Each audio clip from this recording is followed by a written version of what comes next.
Estamos abrindo mais uma edição do nosso painel regional, sempre aqui pela TV Santa Cecília, você com a gente de segunda a sexta, 10 da noite, sempre com entrevistas, discussões e debates importantes sobre o que acontece aqui no dia a dia da Baixada Santista e do Brasil também.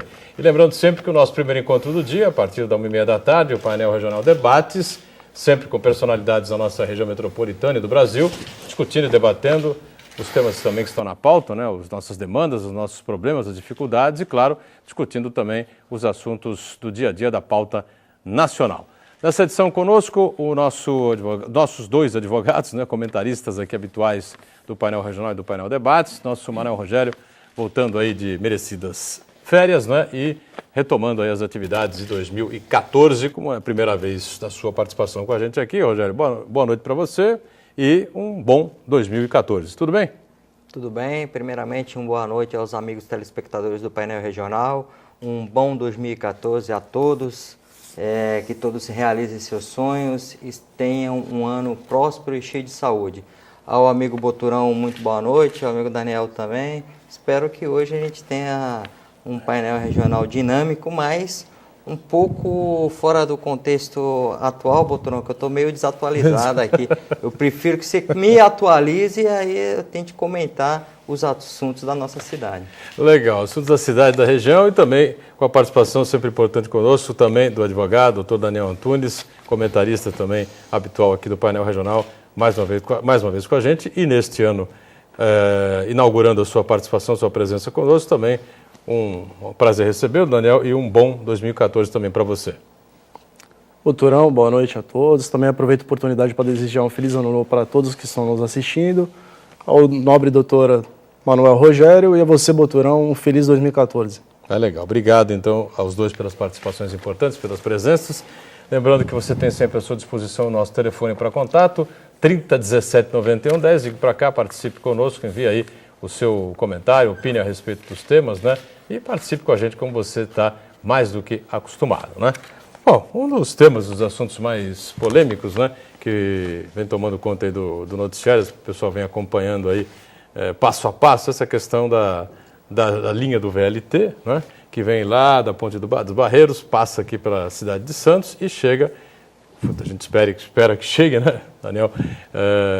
Até o seu destino final, que é exatamente no Valongo, nas proximidades do Porto de Santos. Houve uma intervenção por parte do Ministério Público, vocês sabem disso, né? Então, acompanharam à distância, uma liminar junto à Justiça para interromper as obras aqui no trecho de Santos, mais especificamente ali na Francisco de Sérvio, porque o traçado deveria ser de um jeito, o traçado foi feito de outro, enfim, a polêmica está colocada aí. Várias opiniões já foram ouvidas aqui no painel regional e no painel Debates também, né? Uma das mais contundentes, sem dúvida nenhuma, foi o doutor Vicente Castione, o ex-deputado federal, que desqualificou completamente a atuação do Ministério Público, né, colocando como fosse uma pedra no sapato aqui da cidade, emperrando toda e qualquer obra de maior importância aqui na região. Alguns outros defenderam a questão da legalidade, enfim, eu acho que não, a meu ver, houve um exagero por parte do Ministério Público, acho que uma curva para um lado, uma curva para o outro, não vai atrapalhar absolutamente nada, o mais importante é que essa obra aconteça definitivamente. Então, quero ouvir o Rogério aqui, que acompanha há bastante tempo esse assunto, o Daniel também para comentar um pouco sobre esse tema aí. E a gente está no aguardo, né? O que vai acontecer? Vai ser cassada essa liminar, não vai ser cassada? A obra continua, não continua? Ou vamos ter mais um elefante branco aí parado na cidade aí, as ruas quebradas e uma obra inacabada? Vamos ver. Boturão, eu só tenho a lamentar esse fato que está acontecendo.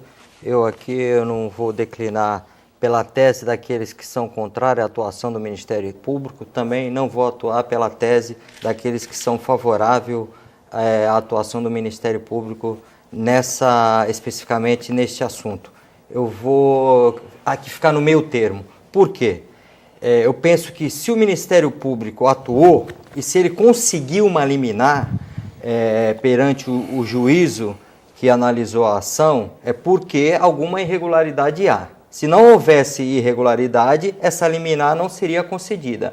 Para você ter uma concessão de uma liminar, é uma decisão muito forte, porque ela antecipa praticamente uma decisão, porque o juiz, previamente, analisando o caso superficialmente, ele paralisa alguma obra por conta do pedido liminar do Ministério Público, e isso é como se ele estivesse antecipando, porque para ele fazer essa paralisação inicial, ele tem que fazer uma análise superficial do processo. E se ele, numa análise superficial do processo, ele já encontrou indícios fortes para que ele concedesse essa paralisação, é porque alguma irregularidade há.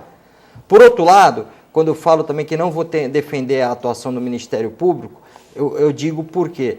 Porque, no final de tudo, o maior prejudicado é a população, que estão com as ruas com buracos, transtorno de obras, o dinheiro público, que estão com materiais se desfazendo e estragando agora com as chuvas de verão, maquinário que ficam parados e o dinheiro que foi colocado à disposição dessa obra vai ser consumido por conta que a empresa que foi contratada para realizar o serviço, ela não tem culpa nenhuma da paralisação por força judicial.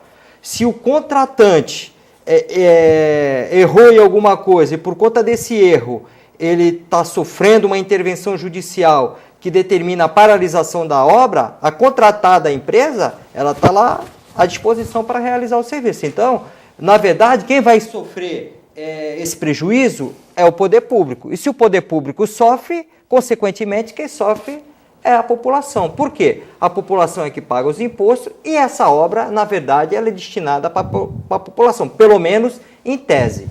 Eu falo também a questão que eu não vou defender totalmente a atuação do Ministério Público nesse contexto. Eu defendo na questão da legalidade, eu acho que se tem algo errado, o Ministério Público tem que intervir, tem que atuar, e nesse caso atuou. Eu falo isso porque teve audiências públicas sobre essa questão do VLT, esse projeto vem sendo veiculado na imprensa há muito tempo, então isso eu penso que deveria ter ocorrido muito antes do início das obras. A intervenção do Ministério Público? A intervenção do Ministério Público. Essa é uma das críticas que eu venho ouvindo e venho acompanhando, que tem sido feita por muita gente. Por quê? Porque isso evitaria um maior prejuízo. Que seria o início das obras e a paralisação. Né? A gente, quando vai falar em legalidade, a gente tem que imaginar um pouco o bom senso. Eu vou dar um exemplo que acontece muito. No Brasil, o Supremo Tribunal Federal ele é guardião da Constituição Federal, ele é o guardião da lei. Ou seja, se é constitucional ou não, é o Supremo Tribunal Federal que vai falar. Tem muita coisa que o governo federal faz, a questão do salário mínimo mesmo, a questão dos bancos. Se o Supremo Tribunal Federal decidir numa canetada, aquela canetada pode incorrer numa demanda judicial em massa que causaria um prejuízo para o país, um prejuízo tamanho que levaria o país à falência. Então, ele utiliza do bom senso. Apesar de ser constitucionalmente correta a decisão que seria favorável a esses intentos judiciais contra bancos e contra o governo federal na questão de aposentadoria e salário mínimo, ele segura essa decisão por conta que, se ele for decidir a favor daqueles pleitos, iria decorrer uma corrida judicial em massa que levaria o país à falência. Então, ele pensa, para salvar um bem maior, ele sacrifica um bem menor. Então, de certa forma, não faltou um pouco de bom senso? Eu queria ouvir um pouquinho o Daniel também a respeito desse tema, ao Ministério Público nesse caso, porque a gente discutiu, debateu em alguns programas, depois dessa intervenção do Ministério Público, dessa liminar ainda ia ser concedida ou não, havia dúvidas, enfim, na semana passada, depois acabou, no final, na quinta ou sexta-feira, o juiz concedendo a liminar. Mas aquela história, se o VLT vier pelo contorno de cá, ou se ele vier pelo canteiro central, o que isso modifica o benefício da obra ao município? Né? Essa é a questão que foi debatida recentemente aqui no painel regional e no painel debates também. Então, deixa eu ouvir o Daniel sobre esse tema também. Concorda com o Rogério? Acrescenta alguma coisa? Doutor, eu concordo em parte com ele. Eu também acredito que a atuação do Ministério Público foi tardia. Se houvesse algum indício de irregularidade, no caso de ilegalidade, já teria tido essa atuação. Agora, no momento que o juiz concedeu a liminar, certamente há fundamentos fortes e sólidos que demonstram que essa obra deve ser paralisada. Ainda que não se discuta a importância, que certamente trará para o crescimento da cidade e para as cidades circunvizinhas. Agora, o que a gente novamente verifica é o que acontece? É o dinheiro indo para o ralo. A população fica temerosa, não sabe nem o que está para vir. Obras inacabadas, todo o transtorno que está trazendo para aquela vizinhança ali. E não é isso, além de todo o maquinário que fica parado, trabalhadores, dinheiro que deixa de ter circulação de riqueza para a cidade. Ainda o que pode acontecer? Obras paradas, verdadeiros buracos, que com essas chuvas ficam águas paradas. Além de ter essa questão da dengue, que pode trazer doenças para as pessoas ali. Ainda tem mais essa, né? Entendeu? Vão virar focos de dengue esses buracos, essas obras paradas aí. Agora, justamente, o que fica claro com essa obra aí? Não foi feito um estudo prévio adequado e demonstra que, mais uma vez, está sendo feito obras ao afogadilho, apenas com o interesse de um lobby político, já visando as eleições de 2014. Então, Manuel Rogério, você falou a questão do bom senso por parte do STF. Nesse caso do Ministério Público, não teria faltado um pouquinho de bom senso também? Já que a obra começou, afinal de contas, puxar o trem, né, o VLT para dentro ou trazê-lo para o centro, será que isso tem tanta importância assim? olha, eu não posso... Tecnicamente não somos eu não engenheiros. posso me aprofundar, claro, mas na tese para discutir o interesse de agir do Ministério Público nesse caso específico, se é só no que tange a legalidade ou se tem ainda conceitos técnicos que pode causar um prejuízo para a população, porque o Ministério Público, além de guardião da lei, ele está defendendo o interesse da coletividade.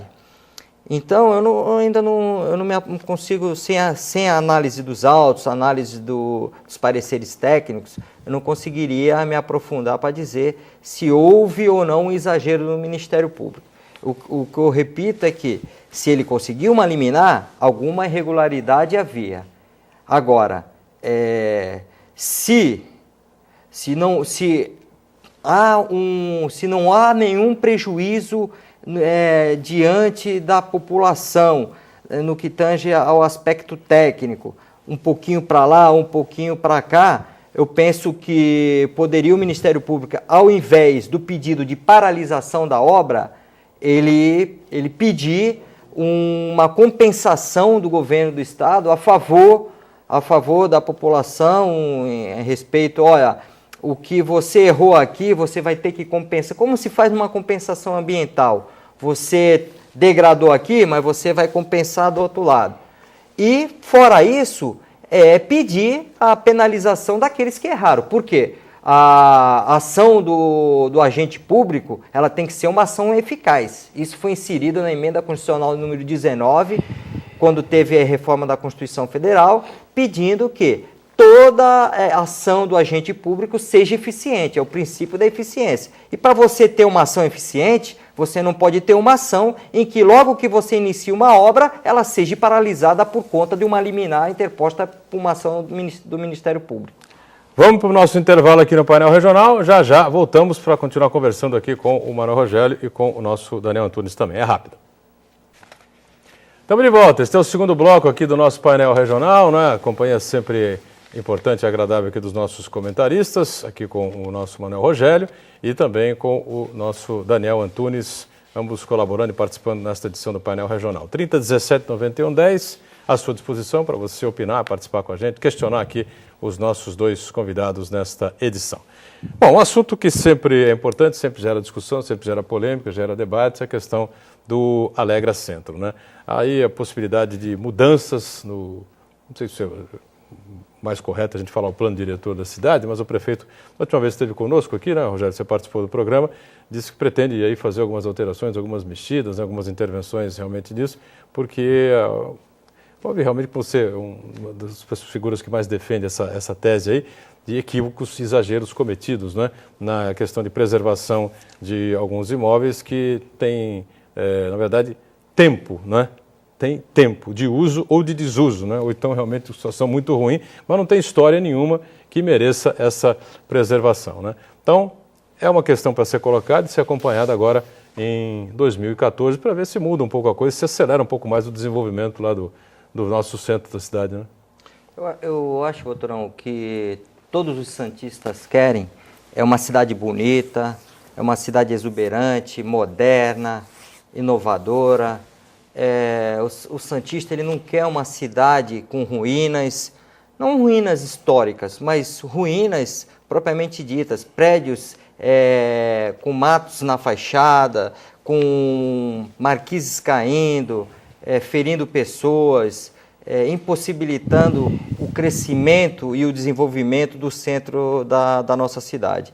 Santos, ao longo do tempo, ela teve um crescimento expansivo aqui na área insular. Você tem vários shoppings pela orla da praia, aqui na Aparecida, você tem no Gonzaga, e você teve agora vários prédios comerciais vindo para essa região afastada do centro, onde era uma região basicamente turística e residencial, agora é uma região também que abriga prédios comerciais. E o centro, na verdade, ele vem se tornando um lugar abandonado, onde muitos prédios são antigos, aqueles que poderiam ser derrubados para serem levantados uns prédios mais modernos, onde necessitarão abrigar empresas de grande porte que vêm nesse contexto da Petrobras atuando aqui na nossa região. Você vê essa restrição da questão da lei do Alegra Centro. Eu tive conversando com o secretário Luiz Guimarães e expus para ele minha opinião. Falei que foi uma lei que inicialmente ela tinha uma boa intenção, tinha uma boa ideia, mas que não pegou porque os proprietários dos imóveis não entenderam o contexto da lei. Ela foi exageradamente colocada restritiva. Por quê? Porque ela saiu um pouco da área onde seria uma área mais focada ao centro histórico e abrangeu até a Rangel Pestana, desde da região que vai da Praça dos Andrada até a proximidade da Constituição, Rua da Constituição, até a Rangel Pestana, ou seja, ela criou um leque muito grande de restrição, tudo no nível de proteção 1, ou 2 ou 3, mas não interessa, por menos que seja o nível de proteção, mas você já tem ou proteção de telhado, ou proteção de fachada, ou proteção de alguma atividade que você não possa exercer naquele imóvel. A título de exemplo, um imóvel com qualquer nível de proteção, seja ele nível de proteção 1, nível de proteção 2 ou 3, ele não pode funcionar um estacionamento. Nós sabemos que temos faltas de espaço para estacionar carros na cidade. E um imóvel desse não pode ser utilizado para estacionamento. Vai utilizar para quê?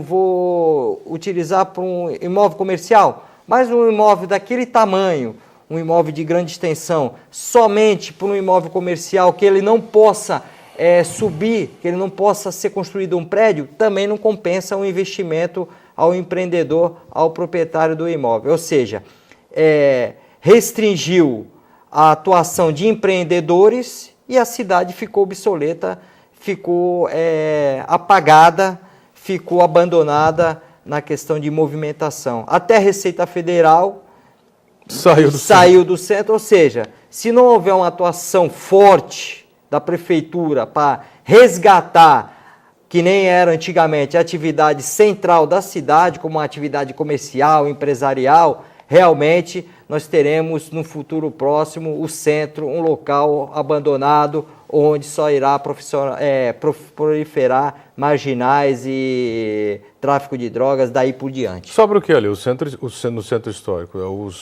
Os barzinhos, né, do happy hour, do final de tarde. Que as pessoas já estão reticentes, porque determinada hora você já não pode sair, porque você já não vai ter segurança, porque saiu daquele contexto ali onde está o bar funcionando, a cidade está em abandono. Está tudo na escuridão. Não tem uma vida noturna mesmo.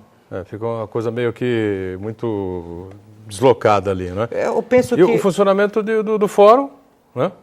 Na área central da cidade, a prefeitura. De segunda a sexta. Né? Fórum de segunda a sexta, a prefeitura também, né? Funcionando de segunda a sexta. E fora isso, não é? Acho que o centro fica realmente, como diz o Rogério, deslocado, abandonado, né? Precisa realmente, eu acho que por isso que até o prefeito realmente citou essa possibilidade de fazer uma revisão aí envolvendo o plano diretor aí do programa Alegra Centro, não é, Daniel? Doutor, eu tenho plena convicção de que o nosso prefeito, dentro da sua sapiência e juventude, irá com certeza rever essa lei do Alegra Centro, que acredito que no início ela foi imposta visando realmente, a própria denominação já condiz, Alegra Centro, ou seja, trazer as pessoas de volta para o centro, que antigamente já foi palco de diversão na nossa cidade, até de encontro com o próprio crescimento que na ocasião do Porto. Agora, o que não pode deixar é imóveis literalmente abandonados, que certamente afugimenta as pessoas do centro. Até mesmo temos a Bolsa do Café e o próprio Museu Pelé. E a Bolsa do Café, realmente, bem lembrado. Só que de segunda a sexta, porque sábado e domingo, quem é que vai no centro na Bolsa do Café? Sem policial na rua, cheio de imóveis abandonados, onde que marginais se ficam ali. Então, acredito que deva ser feito um estudo. É isso que a gente discute aqui, Botanão. Todo o poder público, antes de fazer qualquer impor alguma lei, obra, o que seja, deve fazer algum estudo prévio. Ainda que tenha as audiências públicas que a população, na maioria das vezes, também não comparece, também não dá sua contribuição, também não dá sua contribuição. Depois é muito fácil chegar aqui e criticar o poder público, onde nós mesmos também não damos nossa parte. Mas eu acredito que certamente será revista essa legislação e o centro realmente voltará a ser o que era antigamente. Agora, vocês estão falando aqui de audiência pública, que a população não participa. Isso aí é uma questão cultural. Mas é uma questão cultural que o próprio poder público, ele não incentiva a participação das pessoas na audiência pública. E as pessoas, elas são criadas e são, isso mesmo, são educadas no seguinte: bom, você vai a uma audiência pública, qual vai ser a tua contribuição? A minha voz vai funcionar alguma coisa? Vou ser ouvido? Eu vou ser ouvido em alguma coisa? Ou essa audiência pública é meramente uma formalidade para cumprir um rito e dar aspecto de legalidade? Ou o que eu vou falar vai paralisar tudo?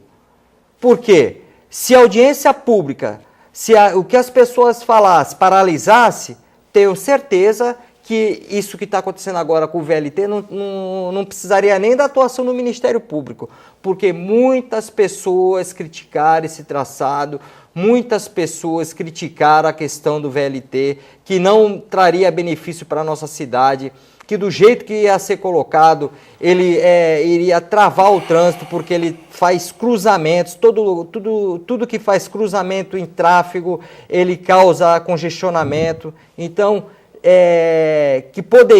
que se fosse para ouvir o povo, então vamos fazer uma coisa, ainda que seja para gastar mais dinheiro, mas vamos sonhar, vamos fazer pelo alto. O filme é bonito, o filme que nós passamos aqui. No filme funciona, velho. Não é? Vamos fazer pelo alto, o filme do que? Do VLT? Funciona. No filme do VLT que nós passamos aqui uma vez aqui. Ficção. O VLT do jeito funciona. Que está. No filme funciona. Não sei, na prática a gente espera bonito, que funcione. Editado. Não, mas eu espero que funcione também. A gente espera.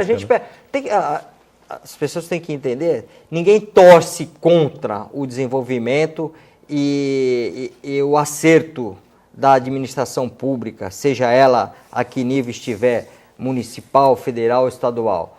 A gente torce a favor, afinal o benefício virá para a gente. Agora, tem coisas que é clara, tem coisas que você vê, é evidente que vai dar problema. Mas, enfim, por projetos políticos, ou seja, eu penso que o VLT é uma coisa que já estava há tempo no papel do governo do PSDB e tinha que sair do papel porque senão ia ser uma vergonha para o governo do PSDB. Em época de eleição ele ia ser muito questionado, um projeto antigo que nunca saiu do papel. Então agora em época de eleição está aí a obra, então você, na hora de votar, você não vai saber se aquela obra vai dar certo ou não vai dar certo. E o brasileiro, como acredita, como é esperançoso, como é um povo mais para frente, ele acaba votando e acreditando, e só depois é que vai vir o resultado. Até a eleição, né? Não vai ficar na obra, vai ficar só a parte bonita.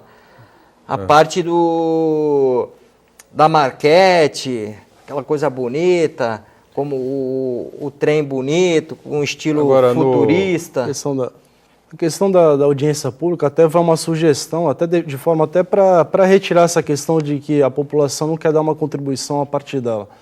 Deveria ser feito até mesmo aos finais de semana, num horário apropriado. Tem esse detalhe também. Até porque acredito que as pessoas estão trabalhando e certamente não vão deixar de fazer os seus afazeres. Faz uma audiência pública na Câmara às 3 horas da tarde numa terça-feira. As pessoas estão trabalhando. Faz uma audiência pública no domingo no shopping.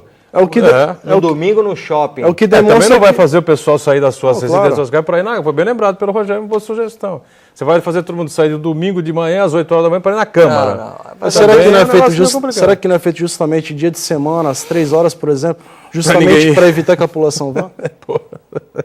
Com relação à questão do Alegra Cedo, nós estávamos comentando, tem um setor aqui importante, muito importante da nossa atividade, que também tem sérias restrições ao que foi feito ali, né? Que é o setor da construção civil. Isso ficou claro dos últimos programas de 2014, no painel Debates, com a participação do diretor regional do Sinduscom, o Ricardo Besquiza, né? Que citou em alguns momentos da participação dele com a gente aqui, a intenção que tem, né, as possibilidades que existem do setor da construção civil, dos empresários, de investirem no centro. Mas essas restrições colocadas aqui por vocês, né, impedem muito que projetos mais interessantes, né, e que, evidentemente, possam trazer retorno para o empresário, né, porque, claro, que o incentivo do empresário é o retorno financeiro. Né, lógico, ninguém vai jogar dinheiro para nada, né, mas inviabilizam 99% dos projetos que passam pela cabeça dos empresários. Então, acho que realmente é preciso de uma mexida ali, sem dúvida. O que eu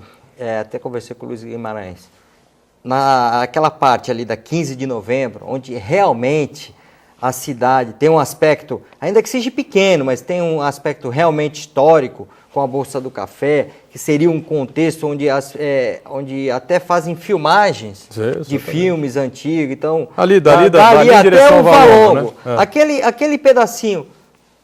Bom, podia restringir ali e realmente ali investir maciçamente em segurança e deixar bonito, o poder público subsidiar os proprietários para que aqueles imóveis fiquem bonitos, para que eles possam desenvolver uma atividade lá lucrativa, que eles também consigam empreender dentro das restrições de proteção ao patrimônio histórico, que dê realmente um contexto de patrimônio histórico, que resgate isso e mostre, olha, esse imóvel aqui, eu certa vez andando pelas ruas, uma rua de Floresta, na Itália, passava por uma casa, esta casa foi do pintor tal, que nasceu na data tal, morreu na data tal, aqui ele viveu com a sua família, aí um históricozinho. Então, e fora isso, todo o entorno com caráter histórico, a rua, com as pedrinhas feitas, as outras casas também, não uma casa só isolada, mas mesmo assim, dentro daquelas casas, cada casa com seu contexto histórico. Aqui você está vendo ruínas, e sem contexto histórico nenhum, e sem nenhuma atuação do Ministério Público. Porque se a lei do Alegra Centro fosse verdadeiramente para ser aplicada, eu não sei o que a Prefeitura não teria fiscais para atuar todos os imóveis que estão com problema. Vamos para o nosso segundo intervalo, já voltamos aqui no Painel Regional, rapidamente. Muito bem, estamos de volta aqui, nosso terceiro e último bloco dessa edição do Painel Regional, com prazer conversando aqui com o nosso Manuel Rogério, né, e também com o nosso Daniel Antunes, dois comentaristas habituais aqui do Painel Regional e do Painel Debates também. As perguntas já chegando aqui através dos telespectadores, ainda tenho a impressão que é a questão do VLT, né, porque o Rogério do Marapé fala exatamente na Avenida Francisco Glicério, já tem feira sábado e domingo, atrapalha o acesso. Com esse VLT, a feira não vai atrapalhar? Ela vai mudar de lugar? Eu acho que a feira não vai mudar de lugar, não, né? Ela já foi para o outro lado, né, da Ana Costa, acho que com o VLT a feira segue normalmente, né? Mas eu acho que a Francisco Glicério tem espaço para tudo isso, né? Para a feira, para o VLT, né? Com espaço ou não, Boturão, o fato é que quanto mais essa obra atrasar, mais prejuízo a população terá. Por quê? Ah, sim. Numa cidade você não consegue fazer uma obra sem causar transtorno. É claro que aquele transtorno é compensado depois, pela inauguração, pelo glamour, a cidade vai ficar mais bonita, mais eficiente. Se ficar, aí sim, aí é o que a gente espera. Agora, a obra paralisada, ela causa esse transtorno. O que a gente precisa saber e definir logo é o quê? É se realmente há uma ilegalidade, se há uma ilegalidade, ela precisa ser sanada, ou que essa obra paralise de vez e eles fechem o buraco e não desiste dessa ideia de VLT. Agora, se realmente o VLT vai, a liminar vai cair, se ela é frágil, ainda não é consistente, aí no final o prejuízo será da gente. Só no final é que a gente vai saber quem nessa queda de braço, quem está certo. Mas o prejuízo pode ter certeza, se alguém tiver, esse é o povo. Daniel, que mora ali pelas redondezas, né? Daniel mora bem de frente. Boa noção de tudo isso que está sendo dito aqui. Doutora, vou falar nem como munícipe, vou falar até em causa própria, né? O transtorno que está causando a população. Como é ressaltado pelo Rogério, é claro que toda obra traz um transtorno para futuramente trazer os benefícios. Não só para os vizinhos, mas para um todo da cidade de Santos e as demais cidades. Agora, o que não pode aceitar é a falta de uma definição. Claro que tem uma decisão liminar que determinou o imediato paralisação das obras.